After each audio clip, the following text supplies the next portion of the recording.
কোরআনে কারিমে আল্লাহ তাআলা অন্যত্র বলেছেন, ওমিন আয়াতিহি, আল্লাহর নিদর্শন হচ্ছে আন খালাকা লাকুম মিন আনফুসিকুম আজওয়াজা, তিনি তোমাদের নিজেদের থেকে তোমাদের স্ত্রী সৃষ্টি করেছেন, অর্থাৎ আদম থেকে হাওয়াকে সৃষ্টি করেছেন। এইটা নয় যে প্রত্যেককে আলাদাভাবে তার থেকে তার স্ত্রী সৃষ্টি, এরকম না, উদ্দেশ্য এটা না।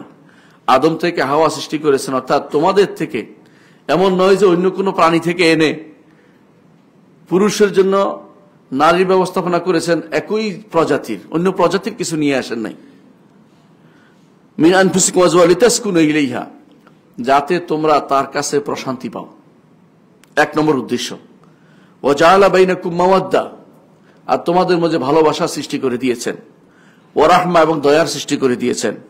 ইন্না ফি যালিকা লাআয়াতিন লিকাওমিন ইয়াতাফাক্কারুন, এর মধ্যে অনেক আয়াত নিদর্শন রয়েছে ওই সমস্ত জাতির জন্য যারা একটু চিন্তা করে।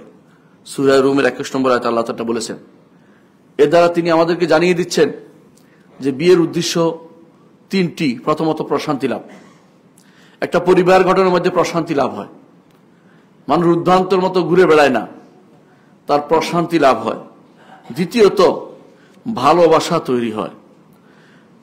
তৃতীয়ত যদি ভালোবাসা কোনো কারণ নাও থাকে, অন্তত রহমত আসে, দয়া আসে। কিভাবে দয়া আসে? আমার সন্তানের মা সে, আমার সন্তানের পিতা সে, আমার পরিবারের দেখাশোনা সে করেছে, এই জাতীয় দয়া অনেকদিন থাকার কারণে একে অপরের প্রতি দয়া এসে যায়, যদি কোনো কারণে ভালোবাসা নাও থাকে। আল্লাহ তাআলা তিনটি জিনিস উল্লেখ করেছেন, প্রশান্তি, ভালোবাসা এবং মায়া বা দয়া।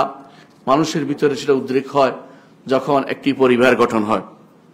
সুতরাং পরিবার গঠন শরীয়তের মূল উদ্দেশ্য, মৌলিক উদ্দেশ্যের একটি।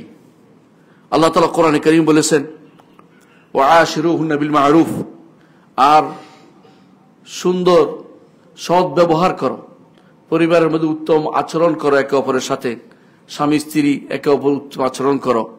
ফাইন কারিহতুমুহুন্না, যদি কোনো নারীকে তুমি অপছন্দ করো, ফাসা আন তাকরাহু শাইআন ওয়া ইয়াজআলুল্লাহু ফীহি খায়রান কাসীরা, তুমি যেটা অপছন্দ করো, হতে পারে আল্লাহ এর মধ্যে অনেক কল্যাণ রেখেছেন।